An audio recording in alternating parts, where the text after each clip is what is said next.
Ubay ibn Ka'ab narrated to us that the Prophet ﷺ said, "Anna Musa qama khatiban fi bani Israel," that Musa alayhi salam stood giving a sermon to the Israelites, the children of Israel. فَسُئِلَ أَيُّ النَّاسِ أَعْلَمُ. So he was asked, who among the people is the most knowledgeable or knows more? Not most knowledgeable, I would say more knowledgeable, right? And a lot of translations make that kind of quick jump and say most knowledgeable. The reason you can't say most is because it doesn't say al-a'lam, it's not superlative. A'lam without the lam ta'rif is comparative, it's not superlative, right? So ana, he said, I know more.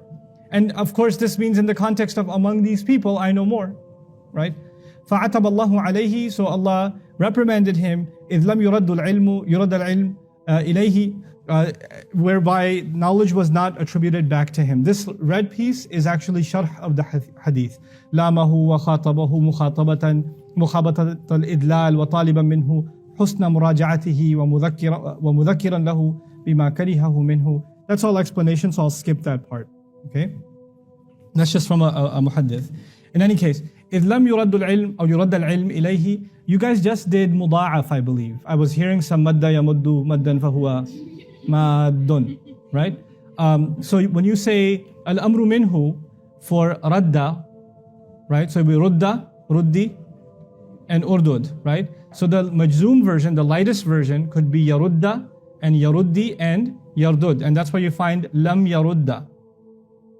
You see, that's actually a live example of what you guys just did. It could have been lam yaruddi and lam yardud also. All three of those would have been acceptable. Anyway, so as whereby knowledge was not attributed directly to Allah, even in that, and here is a moment of pause for us to understand that the Prophet Musa is not being reprimanded the way you and I get reprimanded. Like if I, for example, say, some obnoxious person asks, Ustad, who knows more Arabic in the room or something? And you say, well, Ustad Adam does. No, you should have said Allah knows better. No. In a given context, you can say who knows more. And clearly he didn't say who's the most knowledgeable, he just said among you, I'm more knowledgeable. But prophets have a higher standard than normal people. And even things that are actually completely harmless, for us to say, Allah will hold prophets to account for even those things. And this is actually a way of Allah distinguishing the standards He has for us from the standards He has for prophets. And this is the case even with our Prophet ﷺ. He is reprimanded in the Qur'an, he's corrected in the Qur'an over things that for any other human being would not be a sin. They actually wouldn't be a problem at all. The fact that he frowned at a blind person, for instance, and the word abasa means just a bulge on the forehead. He got frustrated as a blind person kept interrupting him in the middle of a conversation. And by the way, blind people are much better at hearing. One sense is gone, the other sense gets heightened. So he's fully aware that he's in the middle of another conversation. And the Prophet didn't say, stop, I don't like what you're doing, I'll talk to you in a second. He simply developed a bulge on his forehead, which is completely acceptable. By the way, even more acceptable because a blind person can't possibly be offended by a bulge on someone's forehead. That's not even possible. And yet the ayat came down. Right? So they're held to a standard that we're not held to. And this is an example of that. And if you don't keep that in mind, then it just becomes casual. A thought creeps in the minds of a Muslim. Well, prophets made mistakes. They kind of messed up sometimes. No. Hold on a second. They are still ma'soom anil khata. And we have to hold ourselves to that belief when we read the text of the Qur'an too. As a matter of fact, I don't know if I talked to you about Sulaiman alayhi salam ever? Or Dawood alayhi salam? Because when the case of Sulaiman and Dawood comes up in the Qur'an, it makes it seem like they made a mistake. Like it makes it seem like Sulaiman missed a prayer, for example, alayhi salam, because he was taking care of horses. That's the common way that part of the Qur'an, Surah Sad, is explained. Inni ahbabtu hubb al-khayr an dhikri rabbi, right? That I, as opposed to remembering my Rabb, I just took care of the horses. As a matter of fact, that tafsir is rejected by some classic, because I could not, there's no authentic narration that says that he missed prayer, first of all. And second of all, from the text of the Qur'an, it's very difficult to just accept that at face value, that he took care of horses and missed salah. And it's even more difficult to accept that because just a couple of ayat before, or the previous ayah, I can't remember, he's awwab, he constantly keeps going back to Allah, repeatedly goes back to Allah. So he's already been described as someone who unusually remembers Allah a lot. And in the very next ayah, we're to assume, based on the words an dhikri rabbi, that he missed prayer. And you know why they say he missed prayer? حَتَّى تَوَارَتْ بِالْحِجَابِ. Tawarat, what pronoun is that? Tawarat. She, right? But it doesn't say who she is. So they say until the sun disappeared behind the veil. And they assume it's the sun because it's feminine and the sun is considered feminine. The ayah doesn't say tawarat al-shams bil-hijab. Now tawarat, you guys just did sarf. What pattern is that? Tawarat. Ta'awana, isn't it? What is the feature of ta'awana? Each other. Is this? Can you say about the sun, a single entity, each other? The sun with something else. Actually, what he did was, he was taking care of the horses, he made battle horses, he made them march. He made them mush. And they go. And they go next to each other and they together disappear until he can't see them anymore. Tawarat is used for the horses that he was taking care of. Until they went off into the sunset in a sense. Okay? And actually the an dhikri rabbi is I love taking care of these horses inspired by my remembrance of my Rabb. I'm actually taking care of these horses because they're going to do the work of the deen. He's doing this fi sabilillah. Hatta tawarat bil hijab. So there's another reading of the same text which doesn't violate any authentic narration, except it violates what became very popular historically, just a popular interpretation. Yet it retains the integrity of Sulaiman alayhi salam, right? So once you have certain principles in your mind, like the integrity of prophets has to be retained, then the way you read the text becomes different. And the way you question text also becomes different. You know, we don't jump to conclusions about prophets alayhi salatu wasalam. Oh, anyway, there's one more thing about since Sulaiman came up. So when the horses came back, when horses come back and you're a horse trainer, what do? You check on them. You check on them. And they make it sound like he was so upset that he missed Salah, that when they came back, or when he went back to the horses, he said, bring me those horses, and he slaughtered all of them. Okay, he slaughtered all the horses. And Imam Razi comments all the opinions about those ayat, you know. فَتَفِقَ مَسْحًا بِالسُّوقِ وَالْأَعْنَاقِ. He began to mash, I won't translate mash yet, by the limb and the necks. By the limbs, the legs, and the necks. Okay? So most scholars say, مَسْحًا بِالسِّكِّين. He passed over a knife over all of them. He sliced all of them. These horses made me forget my prayer. And then the scholars got into this whole debate about, well, if he slaughtered horses, he must have done this fi sabilillah to give them as sadaqah, as dhabiha, as, you know, to give out. And because they couldn't fathom that a prophet would just, because, you know, what does it sound like at face value? He became upset and he lashed out at the horses. But, you know, when you mess up, and especially if you miss a prayer, you don't blame anyone else. Who do you blame? Yourself. They say, well, no, he just saw it as an opportunity to slaughter horses and give them in charity. I'm like, that's not what the text is saying at all. I don't know how you... So Imam Razi said so, and I could not... I don't agree. I read Shawkani, I don't agree. Then I read Ibn Kathir, I was like, I can't agree. I don't know. Ibn Kathir, ya rahimakallah, I really love you, but I just can't. My conscience is not sitting well. I'm going to keep reading. I keep reading it, and then Imam Razi. And Imam Razi says, I don't agree. And I was like, oh, go on. And he says, if mash, the word mash, means to like slice, then you know, what do you do with فَامْسَحُوا بِرُؤُوسِكُمْ وَأَيْدِيكُمْ in the Qur'an? Do, you know, when you can't find water, do masah over your heads and your hands. Salat time came, you didn't find water. So I was like, such a gangster, Raz. That was awesome. And then he says, and also when you slaughter in Islam, originally slaughter is an act of mercy in Islam. So the way you slaughter is not by torturing an animal. You slaughter them in the neck. But the ayah says he sliced their legs and then the necks. Why would a prophet torture an animal? Slicing its legs and then its neck. He says then, actually the horses come back after being exhausted. He pats them on the leg and he strokes them on their neck, which is what you do when horses are exhausted and you're checking on them. It's describing what he was doing. And it's completely consistent with the text. And you don't have to imagine the word sikeen, knife, in the text. Like, integrity of prophets. It's not hard to retain. Just commit yourself to the text. You know? With all due respect to the other opinions. With all due respect. This is more convincing. Wallahu ta'ala. Anyway, so it's another example of that. He said, I know more. And this is sometimes important for a teacher to say. This is also important to defend.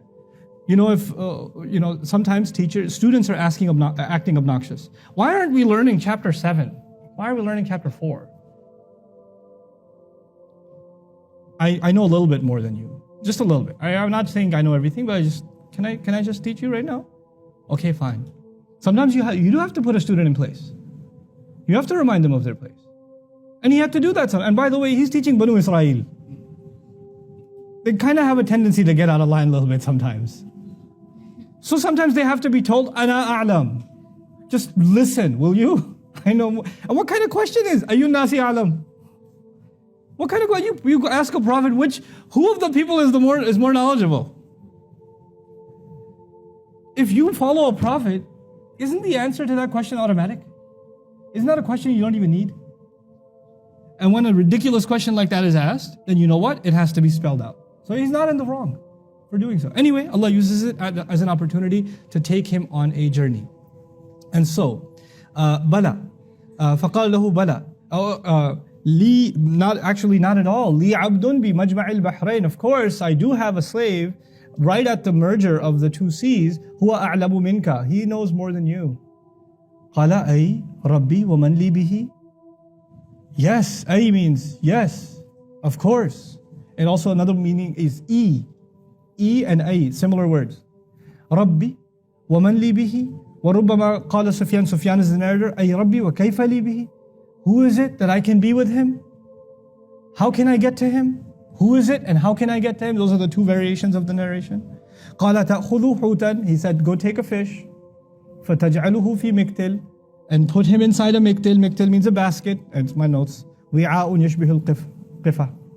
حَيْثُمَا فَقَدْتَ الْحُوتِ. Wherever you lose the fish, فَهُوَ ثَمَّهِ. وَرُبَّمَا قَالَ فَهُوَ ثَمَّهِ. Then exactly that's where it's going to be. And perhaps the narrator said not thamma but thamma, which is an appreciation of how sensitive narrators were. I can't remember if he said thamma or was there a little H at the end of when he was saying thamma and he said thamma. So he says, since I'm not sure, I'm going to say, I think I heard Sufyan say thamma, but he may have said thamma. Now, وَأَخَذَ حُوتًا فَجَعَلَهُ فِي مِكْتَلٍ. So he took the fish and he put it inside the basket. ثُمَّ انطَلَقَ. So then he marched forward, he went ahead. وَهُوَ وَفَتَاهُ يُوشَعُ بْنُ نُونٍ. He and his young assistant, his young lad, Yusha, the son of Nun, Yusha ibn Nun, which the Bible calls Joshua. That's the biblical Joshua. حَتَّى إِذَا أَتَيَا الصَّخْرَ. Until they approached the boulder. So they approached this large boulder. وَصَغَارُ رُؤُوسَهُمَا. This is Sagha is a separate word, or should be Sa'a? Sorry. وَضَعَ رُؤُوسَهُمَا.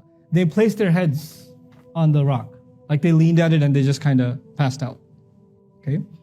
فَرَقَدَ Musa. So Musa woke up. وَاضْطَرَبَ الْحُوتِ. And as he woke up, startled, the fish actually it got disturbed. تحرك مع أنه ميت. The narrator or the muhaddith is actually explaining, it started moving despite the fact that it's dead. وقيل كان مشويا. It's also been said that it was roasted already. It was already roasted fish and it just kind of started moving and فخرج. So it left. فسقط في البحر. So it fell into the sea. فاتخذ سبيله في البحر سربا. Then it took into the sea a path that looked like a mirage. I'll skip and it made a small opening, kind of like, the wake. It made a wake. So this makes it seem like they were, in fact, the narration makes it seem like they were walking inland and then it jumped into the beach. Okay? فَأَمْسَكَ اللَّهُ عَنِ الْحُوتِ جِرْيَةَ الْمَاءِ. So Allah held the fish on the flow of the water, meaning the fish didn't jump into the water, it went on top, like a jet ski kind of thing. So Allah held it on the surface of the water. فَصَارَ مِثْلَ الطَّاقِ. So it went like a spear, like it went forward like a spear. وَهَذَا مِثْلُ فَقَالَ هَكَذَا مِثْلُ الطَّاقِ. So and then the narrator says this is what a spear looks like, and he started kind of demonstrating visually. And so they say he did some visual demonstration, and they put that in the narration as well. فَانْطَلَقَا يَمْشِيَانِ بَقِيَّةَ لَيْلَتِهِمَا وَيَوْمِهِمَا actually should be. Anyway, so they both started moving forward. They went ahead, they didn't realize the rest of their night and the next day too. So 2 days worth, like a whole 24 hours worth of travel, they continued. حَتَّى إِذَا كَانَ مِنَ الْغَدِ. Until time came of the evening. Early morning. قال لفتاه, he said to his young lad, آتنا غداءنا, bring us our lunch. لقد لقينا من سفرنا هذا نصبا. This is directly from the Qur'an. We've met with quite a bit of exhaustion. ولم يجد موسى النصب حتى جاوز حيث أمره الله. And Musa did not meet with any exhaustion until he had way past where Allah had commanded him to be. In other words, Allah did not give him any sense, any inclination that he's passed beyond where he's supposed to be. قال له فتاه, so his young lad said to him, أرأيت إذا وينا إلى الصخرة, did you see when we took refuge towards the boulder? فإني نسيت الحوت, then I had forgotten the fish rather. وما أنسانيه إلا الشيطان أن أذكره, and none but shaitan made me forget to mention it at the time that the roasted fish actually woke up and took off. واتخذ سبيله في البحر عجبا. Now that I think of it, it did take a really strange way into the sea. What's ajab about a fish in the sea? When it's dead, two, it's on the surface, not under. You know, it's going, you could see it going. فكان للحوت سربا ولهما عجبا. So the fish actually looked unreal. For the fish, there was this mirage-like looking wake that was there, and both of them found it strange. By the way, this hadith saying lahuma ajaban suggests that Musa saw it too. It's not lahu ajaban, it's lahuma ajaban, right? And that further corroborates ara'aita, didn't you see also? Because the Fata, Yusha, is talking to Musa alayhi salam, suggesting Musa saw the fish take that road too. But Allah made them not remember, and then he attributes that to shaitan. تعجبا من أمره لأنه خارق للعادة. This is sharh, so we won't go into that. قال له موسى ذلك ما كنا نبغي. Musa said, that is what we were in pursuit of. فارتد على آثارهما قصصا. So they retraced their remnants, their footsteps, step by step. قصصا means step by step. رجعا يقصان آثارهما. So they came back, tracing their steps. حتى انتهيا إلى الصخرة, until they ended up at the boulder where they originally were. فإذا رجل مسجن مغطى بثوب. مغطى is the sharh word. So when they saw a man completely wrapped up, enveloped in a garment, فسلم موسى. So Musa said salam to him. فرد عليه. So he responded to him. فقال, and he responded to him by saying, وأنا بأرضك السلام. And how do you people say salam where you come from? You just say salam, you don't introduce yourselves? So the man kind of was a little bit aggressive and said, this is it, this is all the salam you guys do where you come from? Anna bi ardika salam. And notice he doesn't say, wa anna bi ardikuma as-salam. It's as though Musa alayhi salam has already grabbed the Fatah and said, let me do the talking. And now he's getting put in his place a little bit. Qala ana Musa. I said, oh, okay, I get what you're saying. I'm Musa. Assalamu alaikum, I'm Musa. I'll introduce myself properly. Qala Musa bani Israel. Musa from the children of Israel. Musa of Bani Israel. It's mudaf ilayh. Musa bani Israel. Okay. Typically a proper name is not used as a mudaf, right? But you know, in Old English, I am David of Camelot or something. You know? So they use of instead of from. Like nowadays you say, I'm Mike from Chicago. Like, you know, you don't say I'm William of Dallas. Like, you know, you don't do that. You say from. But in Old Arabic and old languages, you use a lot of, right? So Musa of Bani Israel. قال نعم أتيتك لتعلمني مما علمت رشدا. I came to you so you could teach me from what you've been taught in terms of uprightness and guidance. قال يا موسى. He said, Musa, إني على علم من علم الله. I am committed and I'm committed to knowledge from within the knowledge of Allah. علمنيه الله لا تعلمه. That Allah has taught me that you don't know.